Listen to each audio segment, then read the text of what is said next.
Welcome to The Last Breakfast. Please enjoy the video. You start by making the physical connections so the system can detect both screens. First, plug each monitor into power, then attach each video cable to the computer or docking station. Use native ports for reliability and only add adapters if necessary.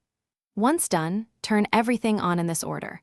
Monitors first, then the computer. This ensures the graphics hardware initializes with both outputs active and reduces detection errors when you move to software configuration. Now you configure how the two monitors work together. Open your operating system's display panel and click Detect if a monitor is missing. Choose Extend to create one desktop across both screens, then drag the virtual monitors to match the physical layout so your mouse moves naturally. Set the primary display for taskbars or menu bars and choose resolution and scale for readability.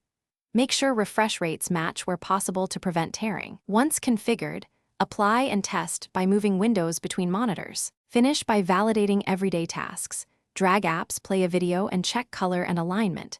If Windows snap or scaling looks off, tweak display scaling and make one monitor the primary again. This often resolves taskbar and full screen behavior. If a screen isn't detected or flickers, update graphics drivers and monitor firmware, then reboot. As a key troubleshooting tip, swap cables or ports to isolate hardware faults. If problems persist, test the monitor on another computer to determine whether the issue is the monitor, cable, or your system. Thanks for watching. If this was helpful, leave a like and consider subscribing. See you next time.